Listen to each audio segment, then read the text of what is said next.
Hey everybody, it's John Vickers again from Explosive Performance Academy. I'm sure you see the question that I posed. How do you run your fastest 40-yard dash? Well, I'm about to tell you right now.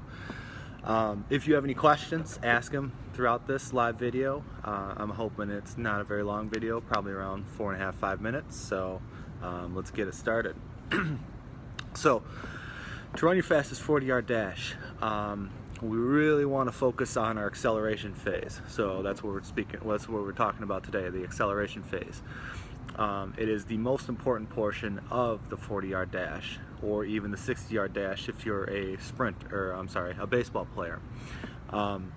If you have trouble accelerating out of your start, then it's going to be you're going to have a tough time running an impressive time. So how do we improve our acceleration mechanics? The first thing being, in our stance, we need to make sure that we are set up the right way in our stance. But then once you are getting out of the stance, we need to focus on getting a double leg press out. What's more efficient? Pressing off from one foot or pressing off from both feet? It's always pressing off from 2 feet. So we want to focus on getting a double leg press out for your start. And then teaching proper body positioning for acceleration. During acceleration, or when you're exploding out of your stance, if it's a 40-yard dash, even if it's a 60, we want to try to get our body to 45 degrees and stay as close to 45 degrees as possible. A normal human being can maintain 45 degrees for 5 to 7 yards, so it's not very far. But the closer we can stay to that 45 degrees, the longer you're going to accelerate, the faster you're going to run. Once we get to 45 degrees, we're going to progressively come up. It's just natural. It's going to happen no matter what. There's nobody that can stay at 45 degrees.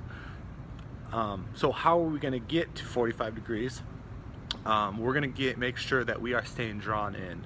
So when I talk about staying drawn in, we want to think about bringing the belly button to the spine, squeezing the glutes to keep our hips underneath our body. That's going to help keep our body at 45. That's going to put us in what we call a power line position. So we're at 45 degrees, everything should be straight from head to toe.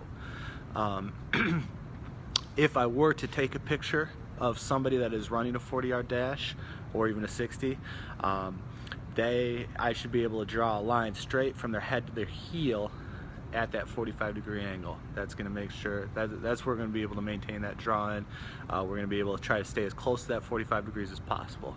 So belly button to the spine, glute squeeze, keep the hips underneath. Our spine should stay neutral. So we want our head, shoulders, hips, and knees all in alignment. And then getting out of the stance, we want to really focus on efficient knee punch. So we want to punch the knee up, and then we want to drive back down into the ground. More range of motion in that knee punch equals more force into the ground, and if we're not drawing in, we actually lose range of motion in our knee punch. So we need to make sure we're staying drawn in, pick the knee up, drive back through the ground on the ball of our foot. And then another extremely important portion of this is proper force application into the ground. When I talk about force application into the ground, I talk about where your foot lands. If we're at 45 degrees, we want to make sure that we are extending behind the body. It's extremely important because where your foot lands in relation to your body will determine how close you stay to 45 degrees. So if our foot continuously lands underneath our hip, then we're going to stand up. If we're extending behind, we're going to be able to stay closer to 45 degrees. Anytime your foot lands in front of the body, it's a braking force, so it's just going to slow you down. So we want to make sure that we are extending behind and we're not reaching out in front of us. And then make sure that we are getting triple extension into the ground. Triple extension would be extension from the hip, the knee, and the ankle.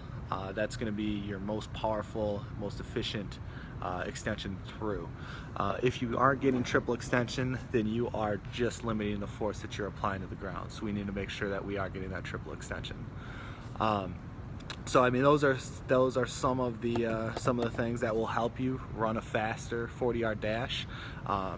If you can make small adjustments to every single one of them, you're going to run faster. We're not gonna go from a 4.8 to a 4.5 in a matter of one session. You have to progressively work on that stuff. You have to understand everything, and then, like I always like to say, we want to try to get 1% better each day.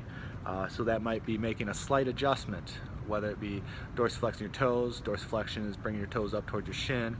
That's going to help get that extension back into the ground once your foot hits.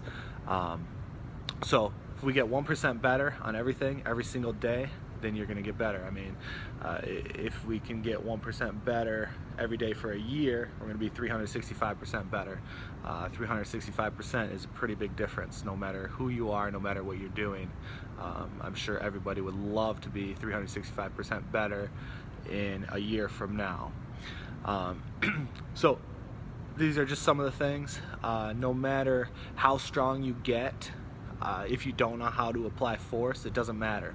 So we might be able to squat a house, but if you don't know how to apply force, you're not going to get faster. Well, you might get a little bit faster, but if you don't know how to apply that force, you're not going to be as efficient as you possibly want to be. So it's all about efficiency. Make sure you're learning how to run faster, how to maintain 45 degrees and accelerate. Alright, hopefully you guys enjoyed this. I will be back tomorrow to talk a little bit about our transitional phase. So tune in. We'll probably be going live around 1 o'clock tomorrow. So tune in. If you don't want to miss this, make sure you're subscribing, and I will talk to you later. If you have any questions, go ahead and leave them in the comments section and I'll get back to them. Have a good one.